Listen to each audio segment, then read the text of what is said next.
हम कैंसर के स्पेशलिस्ट, कितने लोगों को कैंसर होता है ना, कैंसर के स्पेशलिस्ट से मेरी कई दफा मुलाकात हुई और वो स्पेशलिस्ट भी मामूली स्पेशलिस्ट नहीं है, जो कैंसर के स्पेशलिस्ट को पढ़ाते हैं, यानी स्पेशलाइजेशन करवाते हैं कैंसर में। और यूरोप के एक दफा मुलाकात के लिए आए, मैंने कहा डॉक्टर साहब आप जो मुझसे पूछने के लिए आए वो बाद में पूछना, पहले मैं आपसे कुछ चीजें पूछना चाहता हूँ। कैंसर से बचने के लिए क्या करना चाहिए, ये मैं सेहत पे आपको रिपोर्टें पेश नहीं कर रहा।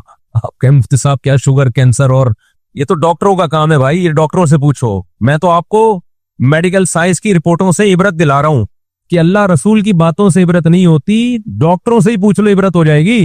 ये दुनिया दिल लगाने की जगह बोलो नहीं है, ये 4 शादियों की जगह है बस, ताकि दिल लगे ही नहीं यहाँ पे। ये 4 शादियों से भी मुसाफिर खाने का एहसास पैदा होता है, पता है आपको। लोग समझते हैं 4 शादियां ये दुनिया की मोहब्बत की अलामत है, हकीकत है दुनिया के मुसाफिर खाना समझने की अलामत है। 4 शादियों वाले का कोई घर होता ही नहीं है, एक दिन यहाँ तो दूसरे दिन वहां, फिर तीसरे दिन वहां, चौथे दिन वहां। एक साहब ने मुझसे कहा ना, मेरा वो बड़ा लतीफा हिट हुआ था। मेरी 2 घर वाले थे, तो मैं एक गुलशन इकबाल में, एक हॉक्सबे रोड की तरफ, कितना फासला था ना। तो एक स्टेट एजेंट थे मेरे दोस्त, मैं एक दिन यहाँ तो दूसरे दिन बस में बैठ के जाता था मैं, वो हॉक्सबे कितना दूर, 1.5 घंटा लगता था। उन्होंने कहा मुझे आप पे बहुत तरस आता है, एक दिन यहाँ अगले दिन वो उधर, कहते ना धोबी का कुत्ता ना घर का ना घाट का, कोई ठिकाना ही नहीं है। मैंने कहा तरस मुझे आप पे आता है, एक दिन वहां, दूसरे दिन भी वहां, तीसरे दिन में वहां, 10 साल हो गए वहां, 15 साल हो गए वहां। हमने कहा हम तो एक दिन यहाँ तो दूसरे दिन कहाँ है वहां है।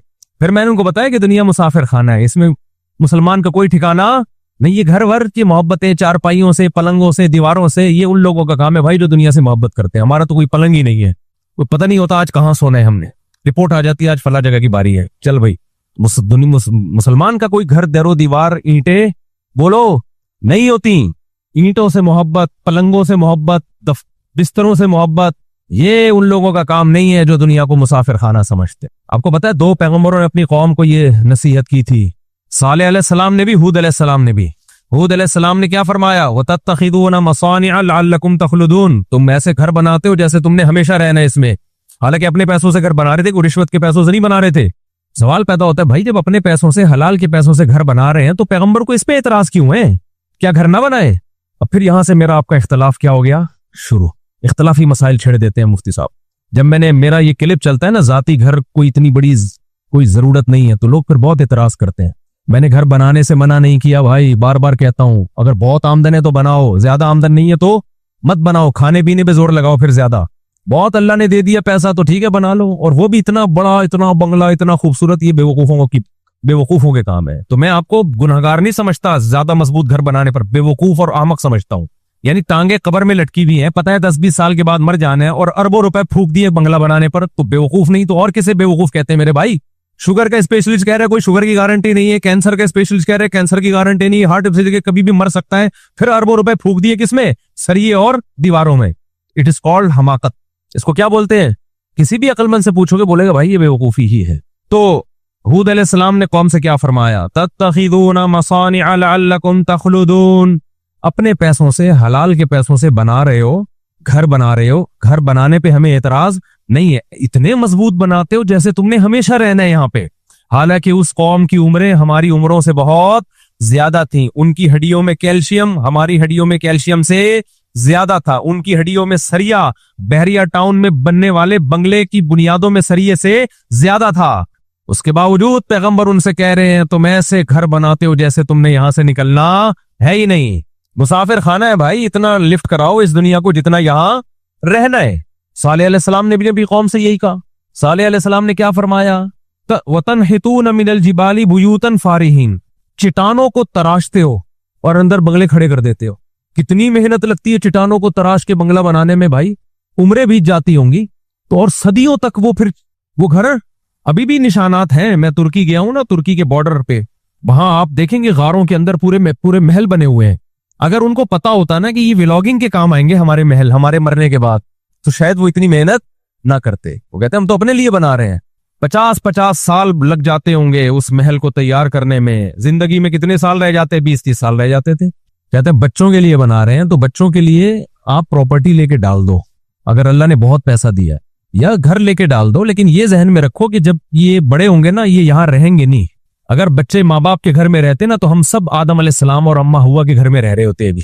क्या ख्याल है भाई? नहीं यार ये बात मेरा ख्याल ऊपर से गुजरना शुरू हो गई है। आदम अलैहिस्सलाम ने भी सोचा होगा घर बनाऊं अपने बच्चों के लिए, सारे यहाँ पर होते होते ना ना ना बच्चे जैसे जैसे बड़े हुए मार्केट से शॉर्ट होते गए। मेरे वालिद साहब ने घर बनाया हमारे लिए, हम तो नहीं रह रहे भाई उसमें। कौन रहता है भाई? सब कोई जॉब होती है, कोई कहाँ चला जाता है, कोई किधर चला जाता है। तो इतनी टेंशन ना लो, बच्चा के लिए अल्लाह ने वसाइल दिए तो छोड़ के जाओ, लेकिन ये जहन में रखो बच्चा 2 हाथ और 2 पांव लेके आता है। अल्लाह ने कुछ उसको भी कहा है कि तू भी कुछ हाथ पांव मारेगा, तो लिहाजा बच्चों की ज्यादा टेंशन लेके वक्त से पहले कब्र में मत जाओ। तवक्कुल करो, अल्लाह पे एतमाद करो। ये 2 हाथ और 2 अदद पांव लेके आया है, बगैर हाथ पांव के नहीं आ गया। ये 2 हाथ और 2 पांव अल्लाह ने पेट एक दिया है, और 2 हाथ में 10 पेटों को भरने की सलाहियत दी है। समझते हो? ये कमा ज्यादा सकता है, जितना खाएगा उससे 10 आदमियों का ज्यादा कमाएगा ये। तो बच्चों में स्किल्स पैदा करने की कोशिश करो, ज्यादा पैसा इन्वेस्ट करने की कोशिश ना करो। और मैंने देखा है जिन लोगों ने बच्चों के लिए बड़ी बड़ी जायदादें छोड़कर गए हैं, बच्चों में कोई स्किल्स तो थी नहीं, कमाने का कोई तरीका तो आता नहीं था, वो सारे करोड़ों रुपए बच्चे बर्बाद करके फिर जीरो होके बैठ जाते हैं। इसलिए बच्चों में कोई काबिलियत पैदा करो, उसको ज्यादा फोकस करो। आप दौलत जमा करने को ज्यादा क्या कर रहे हो? फोकस कर रहे हो। और बच्चा बालिग हो जाए ना, पढ़ाई से ज्यादा कारोबार की फिक्र करो उसकी। पढ़ाई में आजकल कुछ नहीं रखा हुआ। पढ़ाना है तो घर में होम स्कूलिंग में पढ़ाओ। कुछ ये अलग से टॉपिक है, इस पे तो बहुत कुछ बोलने का है अभी।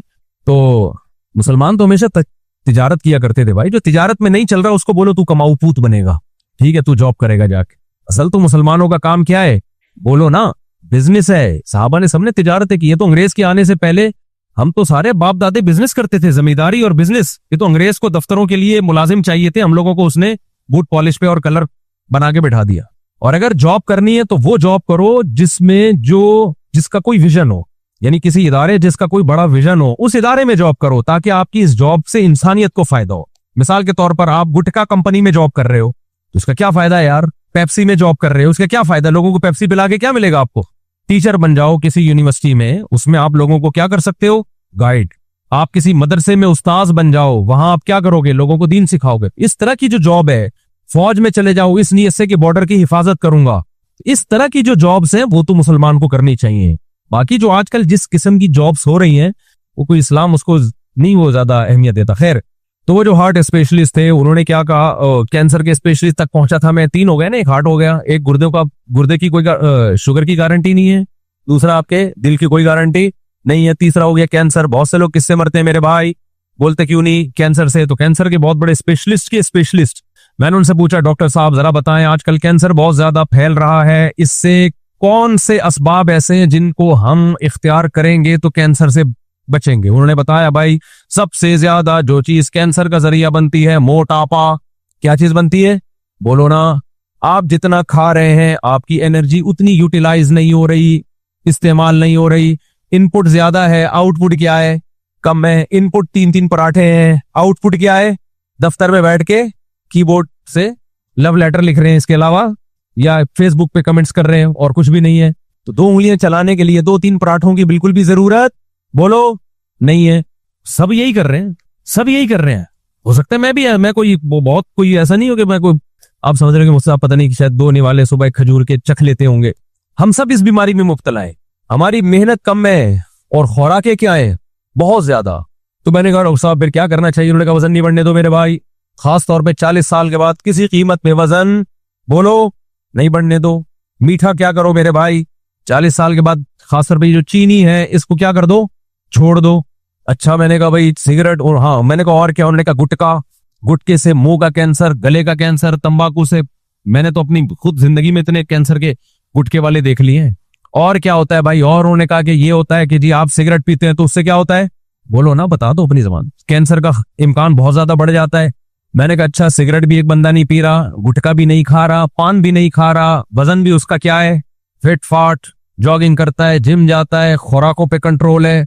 डॉक्टर साहब गारंटी ले तो कैंसर नहीं होगा? आपको सुन के रोना आएगा।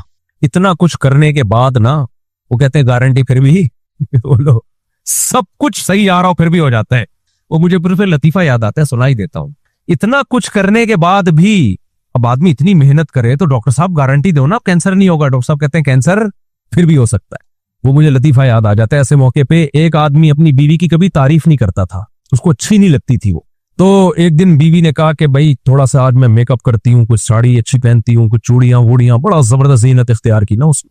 अपने शोहर से कहा बताइए ये मेरी चूड़ियां कैसी लग रही है? हाँ, शौहर ने जब देखा ना बेगम पे, बेगम को से कहा था यार आज तो बड़ी खूबसूरत चूड़ियां पहनी हुई है। कहती थैंक यू जी।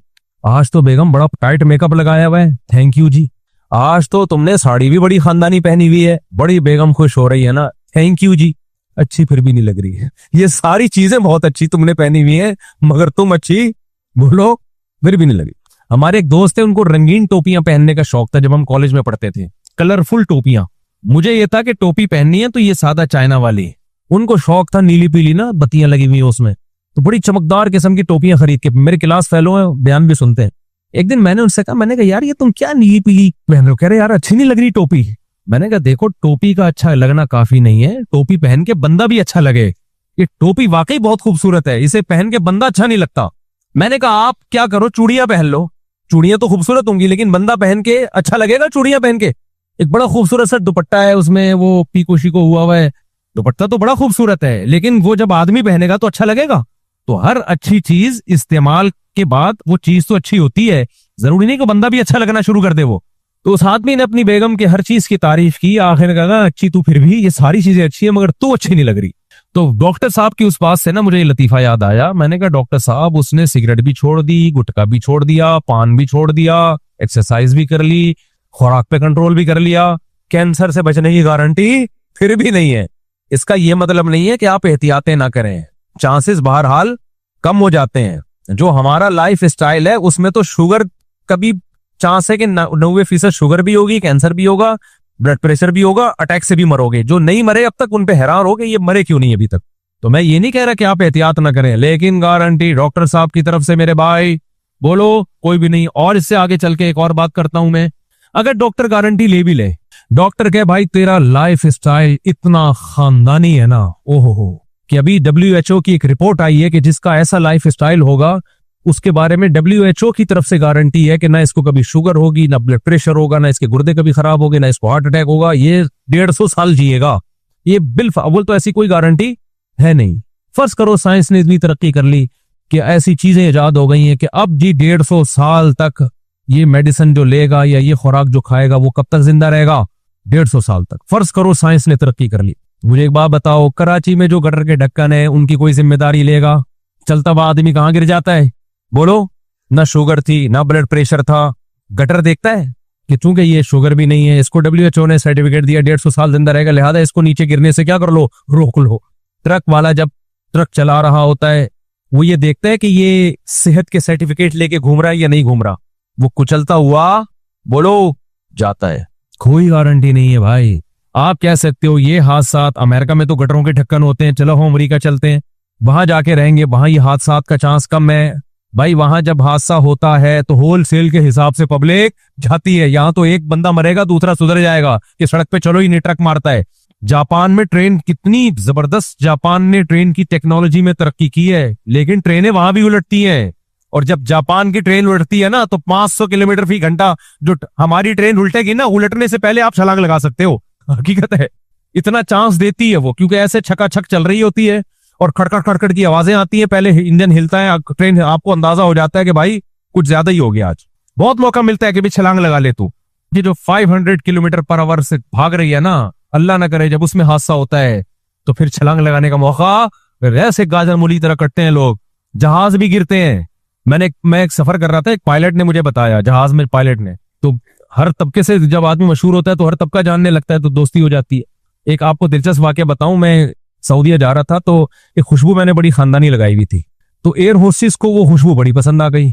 मुझसे डायरेक्ट तो उसने शर्म की वजह से कहा नहीं, जो स्टीवर्ड होता है ना उसको बोला कि मुफ्ती साहब ने कौन सी खुशबू लगाई हुई है, ये बड़ी जबरदस्त खुशबू है। तो मैंने जेब से निकाल के उसको दिखा दी, ये वाली खुशबू लगाई हुई, और फिर मैंने जेब में डाल दी। अच्छा, मुझे तो जहन में ही नहीं रहा कि ये बेचारी मांग रही है खुशबू या क्या, मेरे दिमाग में वाकई ये बात नहीं आई। अच्छा, मैंने अपने दोस्तों को जाके बताया कि यार ये खुशबू, अब हर आदमी वो खुशबू मुझसे मांग रहा है। तो हमारे एक दोस्त हांगकांग गए, वो खुशबू लगा के कह रहे किसी ने लिफ्ट नहीं कर दी। समझ में आ रही हो? नहीं आई मेरा गलत, बहुत गहरी बात कह गया मैं, बहुत गहरी बात कह गया, जल्दी समझ में नहीं आती। ये बिल्कुल ऐसे ही है कि कुछ लोग जा रहे थे तो ग्रुप की शक्ल में ना, उन्होंने कहा अगर किसी नामहरम औरत पे नजर पड़े तो इस्तिगफार पढ़ना है, अस्तगफिरुल्लाह अस्तगफिरुल्लाह। अचानक इस्तिगफार की आवाज आई, सबने बोला कहाँ है, वही कहाँ है। समझ रहे? अच्छा खैर, तो ट्रकों की गारंटी कौन? हाँ, वो मैं बता रहा था कि पायलट ने बताया कि मैंने कभी कोई हादसे आपने कभी देखे हो, जहाज में कितना सिक्योरिटी का निजाम होता है ना, कितना बेहतरीन। उन्होंने बताया रशिया में एक दफा हम जा रहे हैं, रशियन जहाज था रूस का। अच्छा, मैंने किसी बयान में रूस को सोवियत यूनियन कह दिया, गलती से कह दिया है। तो सोवियत यूनियन तो अफगानिस्तान की लड़ाई के बाद मार्केट से शार्ट हो गया। तो लोग ऐसी गलतियां पकड़ते हैं, फिर तंज ये करते हैं इनको हिस्ट्री का नहीं पता। अबे हमें क्यों नहीं पता अफगानिस्तान की और रशिया की हिस्ट्री का? तो ये सबकत लिसानी से। इसी तरह मैंने एक दफा बयान में फला सदका में तर्जुमा गलती से कर दिया कि सदका नहीं दिया उसने, हालांकि सदका युसद्दीकु का माना तस्दीक करना होता है। वो जबान की एक मिस्टेक है, उसको बाज लोगों ने क्लिप बनाया कि जिसको कुरान की आयत का तर्जुमा नहीं पता।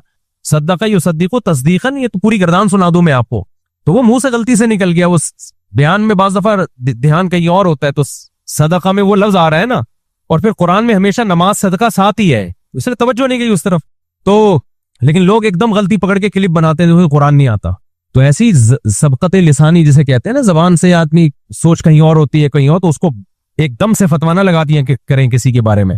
तो रूस का एक जहाज था, उन्होंने बताया पायलट ने कि वो जहाज जिस ट्रैक पे हम जा रहे हैं ना, सामने से उसी पे आ रहा था। हालांकि जहाजों में ऐसा नहीं होता। और कह रहे हैं कि 5 किलोमीटर दोनों जहाजों का फासला। तो वो जहाज में ना एक ऑटोमेटिक अलार्म बजता है जो इमरजेंसी का होता है, यानी चंद सेकंड के बाद दोनों जहाजों ने आपस में टकरा जाना था। चंद सेकंड के बाद।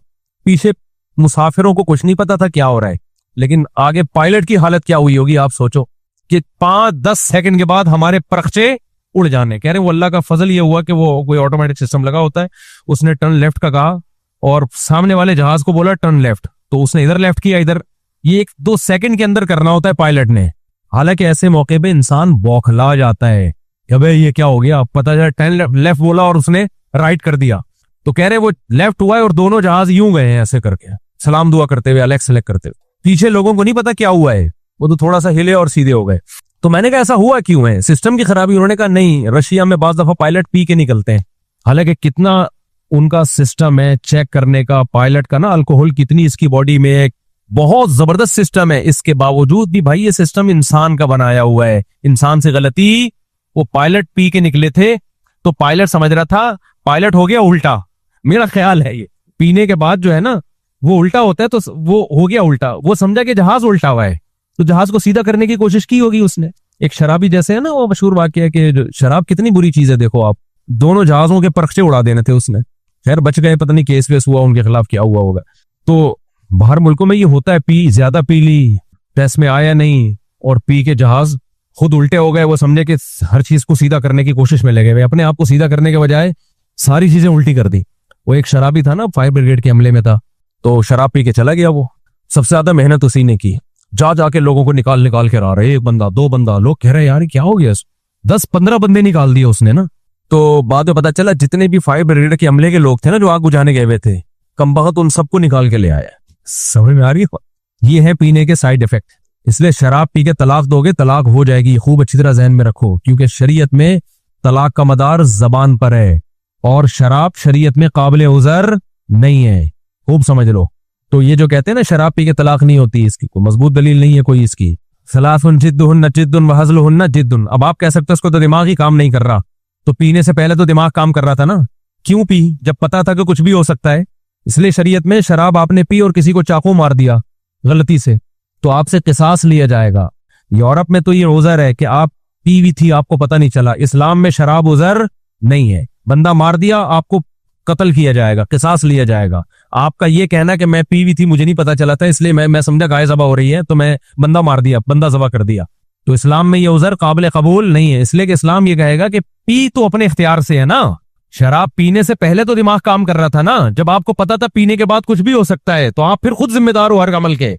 समझते हो कि नहीं समझते हो? आज क्योंकि शराब का रुझान बढ़ रहा है और दे दनादन तलाकें निकाल रहे हैं, और मैं उनकी औरतों से कहता हूं कि वो कहती है ना फतवा लाती है कि तलाक नहीं हुई, मैं कहता हूं कि शुक्र अदा करो तलाक हो गई है, क्योंकि कल आज जो शराब पी के तुम्हें 3 तलाकें दे सकता है, कल वो शराब पी के गला भी दबा सकता है। कल जैसे तलाक देके बोल रहा है मेरा दिमाग काम नहीं कर रहा था, कल गला दबा देगा, दांत तोड़ देगा, बोलेगा मेरा दिमाग काम बोलो नहीं कर रहा था, कुछ भी कर लेगा वो, तो अच्छा है जान छूट गई उससे।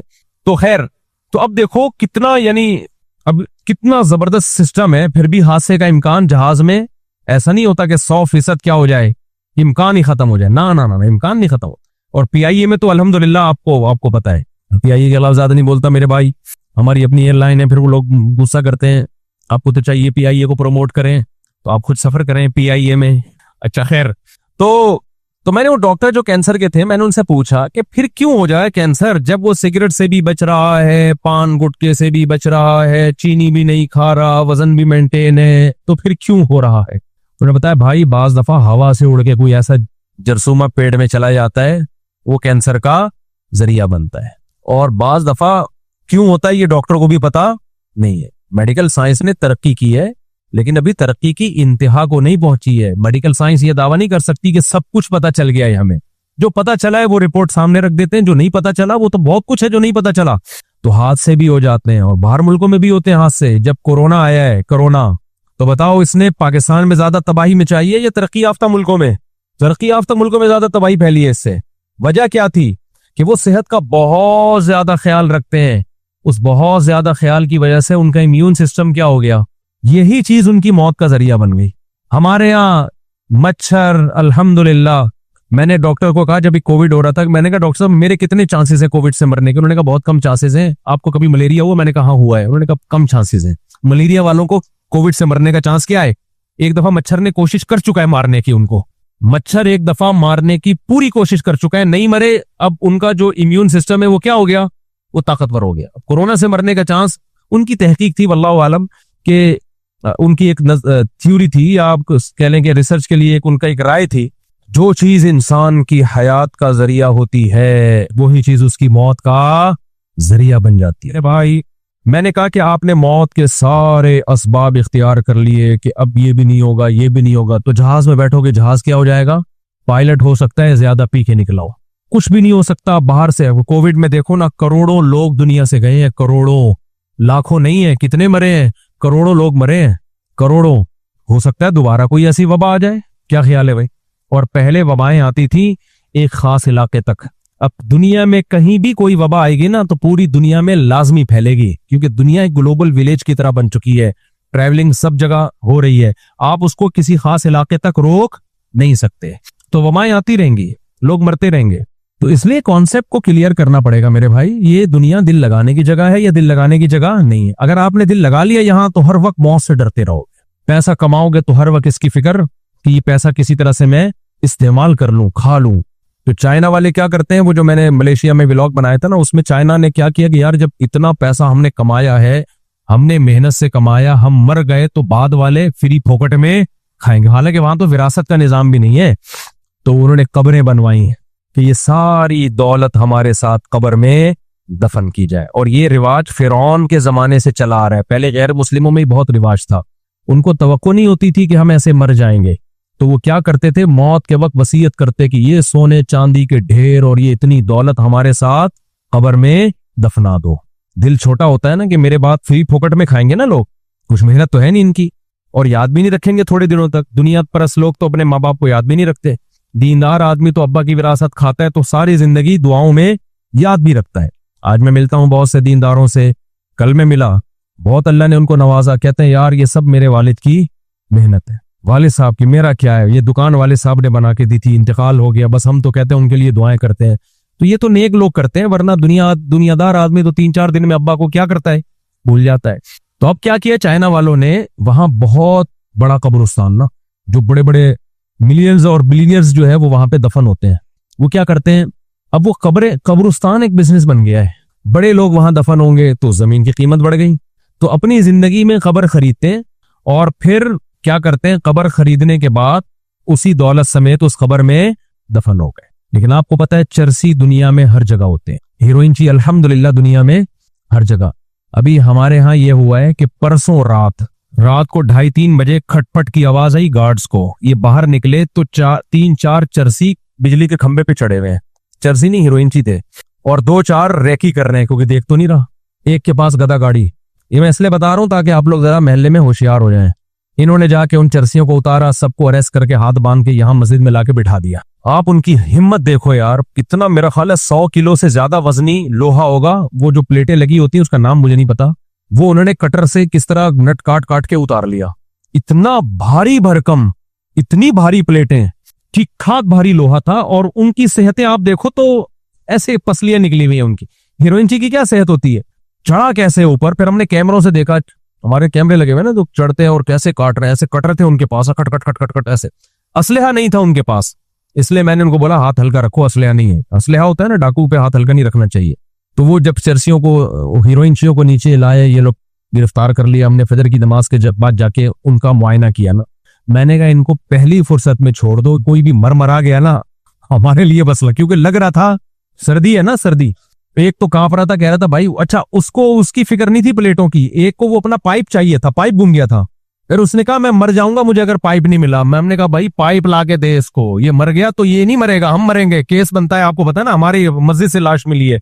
अच्छा मोहल्ले में जो भी आ रहे हैं जियारत के लिए, 2-3 चपेट उसको, लोगों को मौका मिल जाता है कि यार तबर्रुकन दादी के साले सवाब के लिए, चल भाई ठिश एक लगाया, अब्बा के साले सवाब। चोरों को मारने को लोग समझते हैं सवाब है। मुझे बार बार ये फिक्र हो रही कि ये हड्डियां निकली हुई हैं इनकी और कमीजें उतरी हुई हैं, नंगे पतंगे बैठे हुए हैं, ये सर्दी अलग हो रही है, कांप अलग रहे हैं, हीरोइन इनको मिली नहीं है। एक इनके पास जरिया था, ये सरिया जो इतना लोहा इन्होंने उतारा है वो बेच के अभी पुड़िया मिलेगी इनको, वो भी इनका ऑप्शन क्या हो गया, खत्म। अब हम हीरोइन का इंतजाम तो कर नहीं सकते इनके लिए, इनको थाने में पुलिस के हवाले करो भाई, जान छुड़ाओ इनसे। तो पुलिस को जब फोन किया ना, पुलिस ने बोला भाई ये टेंशन बोलो खुद पालो यार, हम नहीं लेके जा रहे। उनको खुद अपना डर होता है यार इनको, क्योंकि पुलिस जब इनको लेके जाती है तो पुलिस के जिम्मे होता है इनको हीरोइन पिलाना। अब जाहिर है वहां इतनी पुड़ियां थोड़ी है कि सबके काम आ जाए, वो महसूस लोगों को के लिए, अस्तगफिरुल्लाह ज्यादा क्या गया मैं, यानी तो एक महदूद होती है ना। तो खैर हमने फिर उनको खोल दिया, हमने कहा जाओ भाई यहाँ से, दोबारा यहाँ रुख नहीं करना। लेकिन मुझे 2-4 महल्ले वालों ने बताया कि ये 20 दफा पिट चुके हैं, 20 दफा पकड़े गए हैं, 20 दफा पिट चुके हैं, फिर अगले दिन यही कर रहे होते हैं।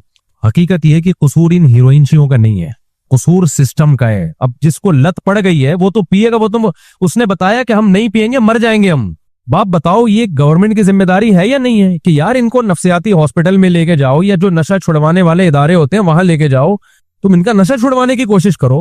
वो कह रहेगा फिर हम क्या करें, हमें तो चाहिए भाई, फ्री में मिल रही हो तो बता दो, हम फ्री में, हम तो नहीं तो यही काम करेंगे हम। फिर हमारे एक दोस्त आए, उन्होंने बताया कि हमने अपने इलाकों से 5, मैं एक पैकेज दे रहा हूं आपको हीरोइनचियों के लिए, बेहतरीन पैकेज है। उन्होंने बताया कि हमने अपने इलाके से 4-5 हीरोइनची इसी तरह खंबे से पकड़े, चोरी कर रहे थे, और रोजाना चोरियां। और हमारे यहाँ भी बकरी भी चोरी हुई, अब मुझे लग रहा है इन्होंने पी गए, ये 2 बकरी के बच्चे चोरी हुए यहाँ से, जनरेटर की बैटरी चोरी हुई है। तो अब तो हमें लगा कि भाई ये सारा काम यही और हर जगह से कर रहे हैं। तो हमारे एक दोस्त ने बताया कि यार बहुत ज्यादा चोरियां हो रही थी, तो फिर जब ये हीरोइनची हमने पकड़े हैं तो कहते हैं हमने मारने पीटने के बजाय ना, हमने कहा तुम्हें हर महीने कितना पैसा चाहिए। उन्होंने बताया कि इतना, 20,000 30,000 कुछ ऐसे बताया। उन्होंने कहा यार देखो तुम यहाँ चौकीदारी करो, 20,000 हमसे ले लिया, हीरोइन नहीं देंगे, हम पैसे देंगे तुम्हें, तनख्वाह। कह रहे उस दिन के बाद से जितने चोर पकड़े हैं ना हीरोइनचियों ने पकड़ के हमारे हवाले किए। नहीं ये बात मेरा ख्याल है, सिक्योरिटी का निजाम हीरोइनचियों के हवाले कर दिया तो चोरियां क्या हो गई, बंद। क्योंकि बेचारे मजबूर थे भाई, वो मजबूर थे, उनको सुट्टा चाहिए, या तो आप उनको किसी हॉस्पिटल में ले जाओ छुड़वाओ, चाय नहीं छूटती लोगों से, हीरोइन कहां से छोड़ेगा वो। अब गवर्नमेंट की जिम्मेदारी है ऐसे लोगों को पकड़ पकड़ के इलाज करवाए और फिर उनका हिसाब किताब रखे, और फिर भी कोई पीता हुआ पकड़ा जाए तो असल तो पीता हुआ पकड़ा जाने वाला तो मुजरिम है। सवाल पैदा होता है इनको प्रोवाइड कौन कर रहा है। सऊदी अरब में जरा सा शक हुआ था कि हीरोइन यहां आई है, पूरे मुल्क में जो है ना इमरजेंसी नाफिज कर दी थी, जब तक वो हीरोइन की पुड़ियाएं पकड़ नहीं ली उन लोगों ने। वहां की गवर्नमेंट चैन से नहीं बैठी है और वो पकड़ते ही फौरन गर्दन उड़ा देते हैं जो हीरोइन स्मगल कर रहा है। नहीं आई मेरा ख्याल है बात समझ में, तभी एयरपोर्टों पे लिखा होता है कि भाई सऊदी अरब में नशा अगर आप लेकर गए तो आपका सर कलम कर दिया जाएगा। वो नहीं सुनते किसी की बात। तो ऐसा कानून अगर हमारे मुल्क में आ जाए तो अच्छा नहीं है, क्या ख्याल है भाई। कितने लोगों को ये नशे की आदत, तो असल तो वो स्मगलर है, उनको पकड़ो भाई, कौन हीरोइन लेकर आ रहा है यहाँ पे। और हो सकता है वो पकड़ते क्यों नहीं है, हो सकता है जो पकड़ने वाले हो वही पुड़िया क्या कर रहे हो, तो पकड़ेगा कौन किसको, तो उनका बिजनेस चल रहा हो पुड़िया का। तो इस पे जब तक एक्शन नहीं लिया जाएगा तो फिलहाल हम तो नहीं रोक सकते इन चीजों को, हम तो अपने बच्चों की हिफाजत कर सकते हैं, निगरानी कर सकते हैं। तो जब तक नहीं होता तो हीरोइनचियों को फिर मुझे ख्याल हो हमने छोड़ना नहीं चाहिए था, हम उनको यहाँ गली की सिक्योरिटी उनके हवाले कर देते कि भाई आपको उनको भी तो खाना तो है ना, तो हम उनको पैसे देते हर महीने, भाई इतने पैसे हम आपको आपकी उजरत, हीरोइन पीने के लिए नहीं देंगे, उजरत के लिए देंगे ताकि आप चोरियां छोड़ दो। उसके बाद क्या होगा कि देखो आपकी गली में चोरियां खत्म। ऐसा ना हो कि वो पुड़ियां ही सप्लाई करना शुरू कर दें, वो फिर ज्यादा खतरनाक। तो ये इस पे सोच लें आप लोग अमल करने से पहले। बाज़ दफा ये भी होता है कि वो कहेंगे यार ये तो बच्चों को पुड़िया खिलाना शुरू कर दो। खैर तो मैं जल्दी से बात को समेट के खत्म करता हूं मेरे भाई। मैं ये अर्ज कर रहा था कि आप जिस मंजिल की तरफ जा रहे हो, दौलत, शोहरत, इज्जत, सेहत, जिन चीजों को मंजिल बनाया है, ये चीजें हकीकी मंजिल नहीं है। क्योंकि दुनिया के जब एतबार ही नहीं है भाई, कोई भी किसी भी टाइम पे मार्केट से शॉर्ट हो सकता है। ऐसे ऐसे वाकयात मेरे जहन में आ रहे हैं ना। हमारे एक दोस्त मोहल्ले में किसी का इंतकाल हुआ, तो वो बड़े लंबे आदमी थे। जब कब्र बनाई है ना, तो उनको कहा कि आप भी मैयत के कद के ही हैं, आप जरा इसमें लेट के देखें कि पूरे आ रहे हैं कि नहीं आ रहे। सेहतमंद जवान आदमी थे, वो लेट गए। ठीक है जी, पूरा आ रहा हूं मैं, मेरे ही कद के थे वो उन साहब के कद के, मेरे कद के नहीं, उन साहब के कद के। उनको कब्र से बाहर निकाल दिया। ठीक है जी, खबर पूरी है। अल्लाह की कुदरत, वो बड़े मजबूत दिल के आया। ऐसा नहीं कि आप समझे खबर में लेटने से डर गए, वो ऐसा कुछ नहीं है, मैं जानता था उनको। अल्लाह की कुदरत यह हुई कि जो मैयत थी ना, उसको कहीं गांव वालों ने कहा भाई हमारे यहाँ भेज दो, हम इसको दफनाते। हम कराची में दफना ही नहीं रहे। वो मैयत का वहां दफन होना कैंसल, वो कब्र खाली रह गई। मैयत को ले गए कहीं गांव में, और उनको हार्ट अटैक हुआ है, उनकी इंतकाल हुआ, और सच्ची मुच्ची में वो उस खबर में बोलो दफन हुए। क्या वो तसव्वुर कर सकते थे जब उस खबर में लेट रहे थे कि मैंने ही यहां आना है? लेकिन आपको मैं एक बात बता दूं, इन चीजों की वजह से वहम का शिकार ना हो। अगर कहीं खबर में लेटना पड़ जाए तो कोई कुछ भी इससे मरता नहीं है इंसान। क्योंकि जो जिनका ईमान कमजोर होता है ना, वो कहते हैं असल में वो इसी चक्कर में मरे हैं, क्योंकि खबर में लेट के चेक कर रहे थे। तो ये बदशुगूनी इस्लाम में जायज। जिसने नहीं मरना होता वो रोजाना कब्रों में ढक्कन ढक के भी सोएगा ना, नहीं मरेगा वो। ये जो जादूगर चिल्ले काट रहे होते हैं कब्रों में बैठ के, तो काट रहे होते हैं।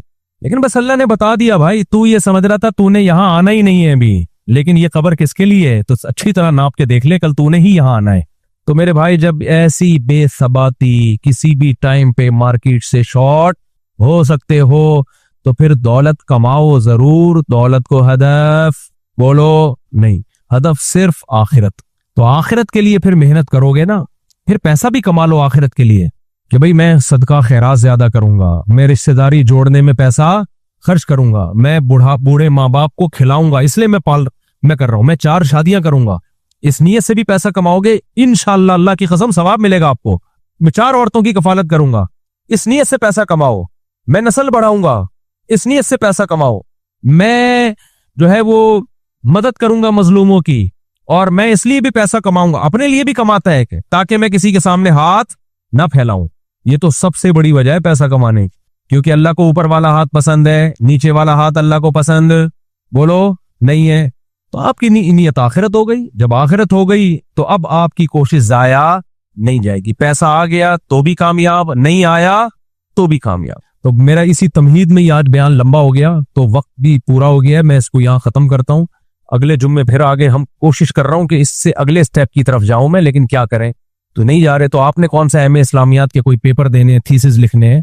असल में तो ये वाज़ो नसीहत की मजलिस है, मोटिवेशन चाहिए, मुझे भी चाहिए, आपको भी चाहिए, ताकि हम इस दुनिया से मोहब्बत करना छोड़ दें। इतनी करें जितना हमने यहाँ रहना है। हम ये नहीं कहते दुनिया से नफरत करें, आप इतनी करें जितने इसको लिफ्ट करानी चाहिए। एक सफर में आपके साथ कोई बंदा बैठा हुआ है, उसने मुल्तान पे उतरना है, आपने पेशावर जाना है, उससे टाइम पास करने के लिए दोस्ती लगाई जाती है। इतनी लगाई जाती है कि मुल्तान पे उतर रहे तो आप फूट फूट के रो रहे हो, यार ये क्या हो गया। लोग कहेंगे भाई तेरा मुसाफिर है यार, तो इसने कौन सा तेरे साथ जाना था। तो ये गाड़ी, बंगले और दोस्तियां और ये सारी चीजें थोड़े दिन के लिए हमारे पास है मेरे भाई। थोड़े दिन में मार्केट से ये भी शार्ट और हम भी शार्ट। तो लिफ्ट नहीं कराओ ज्यादा। अल्लाह ताला समझने की, अमल की तौफीक अता फरमाए।